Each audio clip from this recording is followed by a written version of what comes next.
My family said, "You're not welcome at Christmas. It's only for parents now." Those words didn't just land, they knocked the air out of me.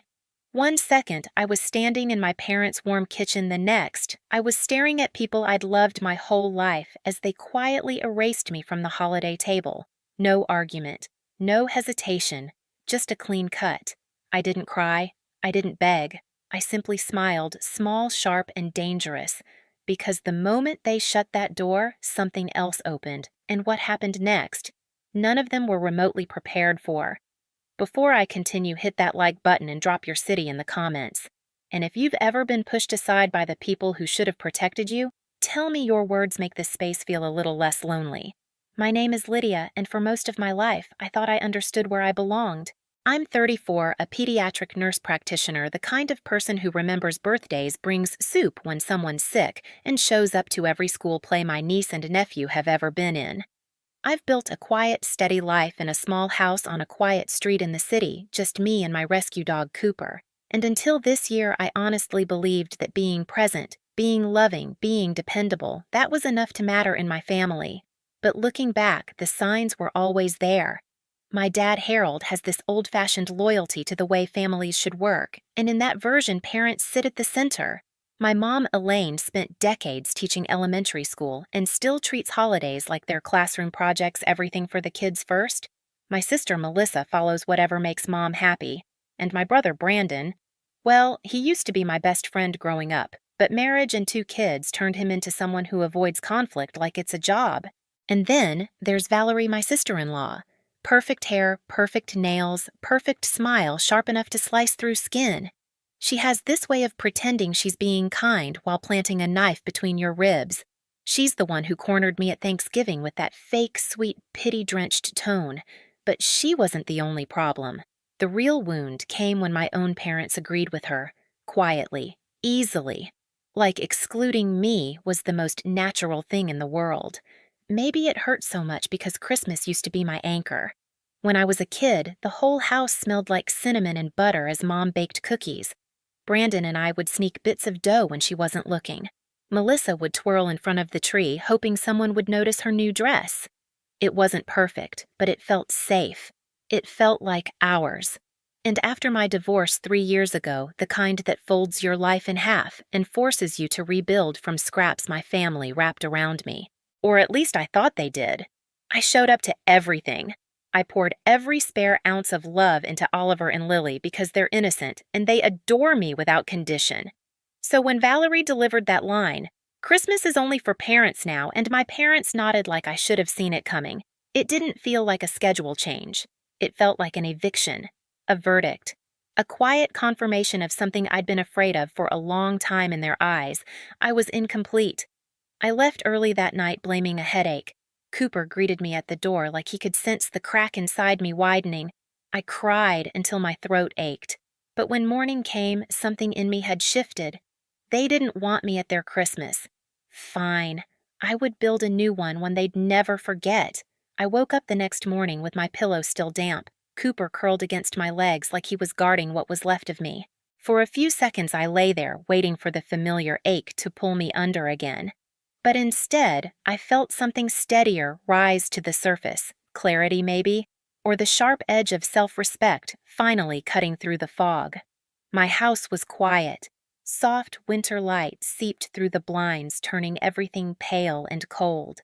I made coffee, wrapped both hands around the mug, and stood in the kitchen where the silence felt cleaner than the night before. No accusations, no pity, no Valerie. And somewhere between the first and second sip, the thought arrived fully formed. I don't have to accept this. I don't have to shrink just because it makes them more comfortable. I opened my laptop, meaning only to distract myself, but the search bar was already waiting like my subconscious had done the work overnight. Christmas getaway, solo holiday travel, Caribbean cruises in December. And then I saw it, a 12-day holiday cruise leaving Miami on December 20th. Photos of a sleek white ship, glowing pools, turquoise water sun bleeding across the horizon like warm honey. Private balconies, 5 restaurants, a spa that looked like heaven with dim lighting and soft robes. I clicked through every detail, heart pounding in a way it hadn't in months. When I reached the booking page, my fingers hovered over the keyboard. This was reckless, expensive, impulsive. It was also the first thing that felt like mine. I smiled and booked a luxury cruise instead. Yes, I actually said it out loud when I hit the final button. And it felt good, dangerous even. Like reclaiming something I hadn't realized I'd given away. The next 48 hours turned into a quiet, private transformation. I got my hair done, not the practical trim I usually get, but warm highlights that made my reflection look like someone who knew her worth. I bought sundresses in soft colors I'd never let myself wear, a deep green gown that made me feel like the main character, new sandals, a swimsuit that felt daring but right. People at the salon complimented me. The woman at the boutique said, "You look radiant," and for once I believed it. Meanwhile, my family continued acting like nothing had happened. My mom texted a photo of some ornament the kids made. Brandon asked if I could come help wrap gifts, apparently forgetting he'd helped vote me off the island. Valerie sent a cheery group message about matching pajamas. Not one of them asked how I was. Not one apologized. They thought I'd accepted my place outside the circle. They had no idea I was already planning my escape. When I packed my suitcase a week later, I felt something close to peace. Not forgiveness, not yet. Just the calm that comes when you stop begging for love that should have been yours freely.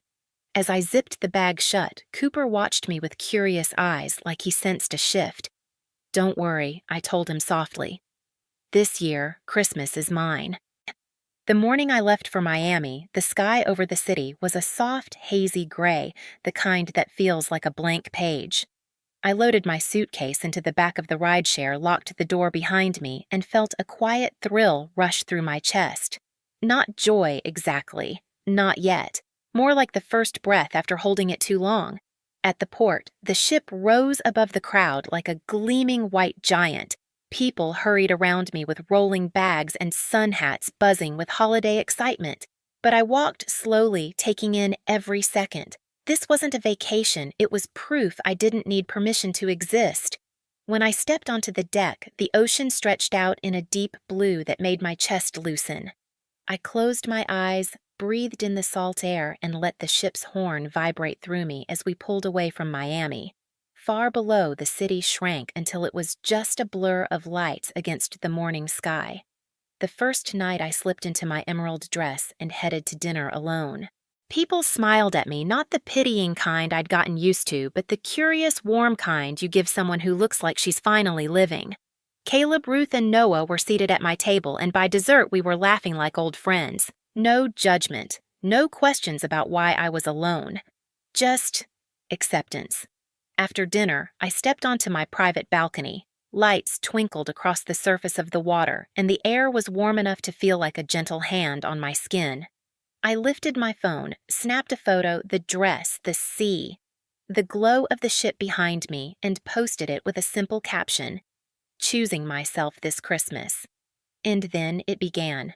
When I posted photos from the deck, their messages didn't stop coming. My phone buzzed so fast I thought something broke. "Mom, Lydia, this seems excessive." "Brandon, wow. Didn't know you were going anywhere." "Melissa, are you okay? Why didn't you tell us Valerie interesting choice for the holidays?" I didn't answer. Not yet. I posted another photo the next morning, just the ocean and my coffee, and the buzzing started again. Longer messages now, edgier, more frantic. "Mom, people are asking why you're not here. What do you want us to tell them, Valerie? You're making this weird. Christmas is supposed to be peaceful." Brandon, "Maybe tone it down." Dad is confused. "Tone it down." The irony nearly made me laugh out loud. Later that afternoon, Ava called from Seattle. "Lydia, you look incredible," she said before I could say anything. "And they're losing their minds, aren't they?" Should I feel bad? I asked, even though I knew the answer. "No, you didn't create this. You're just not hiding from it anymore." Her words sank deep. I wasn't acting out, I was acting free. That night on the deck, the wind warm against my skin, I realized something important. My absence wasn't ruining their Christmas. It was exposing it, and this was only the beginning. The first real shift happened in St. Thomas. I woke to sunlight pouring through my balcony curtains, the kind that makes the ocean look like liquid glass. I slipped into a turquoise sundress, grabbed my beach bag, and joined the excursion group heading toward the island. White sand, warm breeze, water so clear I could see each grain beneath my feet. I took a photo, just my legs stretched toward the shoreline, sunlight glittering across the water, and posted it with the caption "Merry Christmas" to me. Within minutes, my phone exploded. "Mom, this isn't necessary. Melissa, why are you doing this? The kids miss you. Brandon, Mom is upset. Can you please stop posting every detail, Valerie? This feels spiteful." Spiteful. The woman who uninvited me was calling me spiteful. Still, I didn't reply. I just let the island wind dry the salt in my hair and listened to waves erase footprints behind me. For the first time in years, I felt lighter than the tide. That night at dinner, Caleb caught me staring at my buzzing phone. Family, he guessed. Unfortunately, he didn't pry. He just nodded the way people do when they've lived through their own storms. "Well," he said, lifting his glass to choosing peace when chaos wants your attention. I clinked my glass against his. I didn't say it out loud, but I felt it. I wasn't alone. The next stop was St. Martin, a catamaran tour. Sun on my shoulders, salt on my skin. Turtles gliding beneath us like ancient, gentle spirits. I slipped into the water, floated on my back, and stared at the sky until I felt something soften inside me. When a sea turtle surfaced beside me, I laughed, a sound I hadn't heard from myself in a long time. I filmed a short clip of it swimming past. Posted it. Caption: better company than I expected today. This time the messages came faster. "Mom, Lydia, please call me. This is getting embarrassing." Valerie. "So you're just broadcasting this? Brandon Dad wants to know what's going on." Melissa. "The kids asked why you're not here." I didn't know what to say. Still, I didn't respond. Instead, I met my new friends for dinner. Ruth told stories about her late husband that made us laugh until we were wiping tears from our eyes. Noah described life in a crowded city kitchen. Caleb shared how freedom felt after years spent trying to fix what couldn't be fixed. Listening to them, something clicked into place. They weren't asking anything from me. They weren't defining my worth. They were just present. The next day, we docked in the Bahamas. The moment I stepped onto the pier, warm air and bright colors hit me like a bomb. I signed up for a dolphin experience, half expecting it to feel staged touristy. But when one of them, Luna, nudged her nose into my palm and chirped, I felt a surprising squeeze in my chest. Affection. Joy. The trainer snapped a photo right as Luna pressed her nose to my cheek. I looked happy, genuinely, effortlessly happy. I posted it. Caption: "She showed me more affection in 5 seconds than some people did all year." That set off a different kind of storm. "Mom, stop this. People are talking." Valerie. "Are you trying to make us look bad?" Brandon.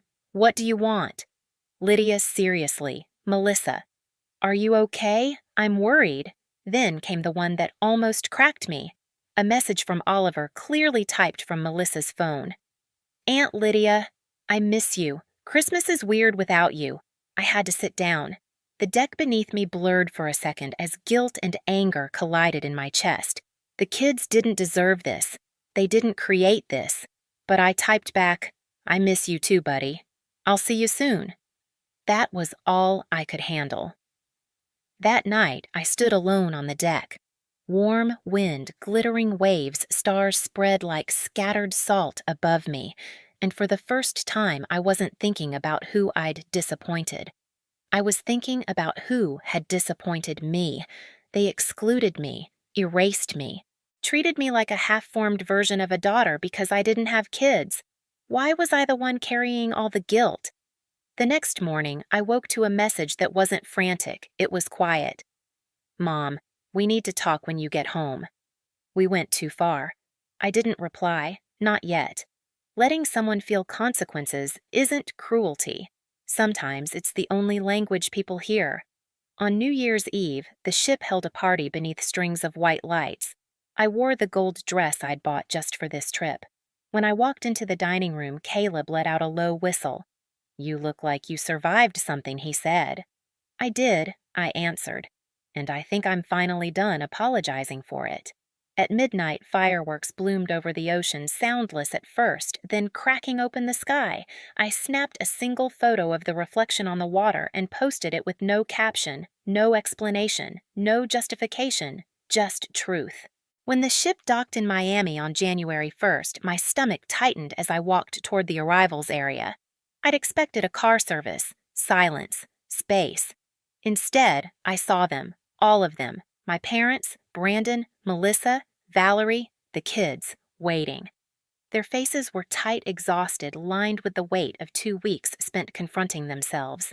Brandon stepped forward first. "Lydia, can we talk?" I didn't answer. I walked past him through them until we reached the house where everything started, the place where they'd cut me out. We sat in the living room, the Christmas tree still up, ornaments reflecting the tension hanging in the air. Harold cleared his throat. "We were wrong," he said, voice trembling. "We hurt you. We didn't think." "No, I cut in. You didn't think of me. You thought of a version of family that didn't include who I actually am." Elaine wiped her eyes. "We're sorry, truly. We want to fix this." Valerie swallowed hard. "I shouldn't have said what I said. I acted like having kids made me superior. It was cruel." Melissa reached for my hand. "I should have stood up for you. I should have said something." I let their words hang there raw and heavy.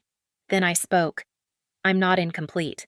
I'm not waiting for a family of my own to matter, and if I'm going to stay in this family, you'll treat me like I belong in it." Silence. Then slowly they nodded. Even Valerie. It wasn't perfect. It wasn't healed. But it was real. And for the first time in a long time, that was enough to start. When the apology settled into something real, the house felt different, lighter almost. The kids curled against me on the couch, chattering about their presents, and for the first time since Thanksgiving, I let myself breathe without bracing for the next bruise. In the days that followed, my parents made an effort I'd never seen before. My dad called just to ask how my day went. My mom stopped framing every conversation around grandchildren. Brandon invited me to dinner alone so we could talk without Valerie's shadow. Even Valerie apologized again, quieter, humbler, and gave me room instead of expectations. But the biggest shift was inside me. The cruise had done something I didn't expect it taught me. I was whole long before anyone realized it. I stopped waiting for their approval. I stopped shrinking to fit the version of family they preferred. I kept posting photos of sunsets, the green dress Cooper waiting by the door, not to provoke them, but because they were mine, my life, my joy. And slowly, my family learned to join me there without trying to control the view.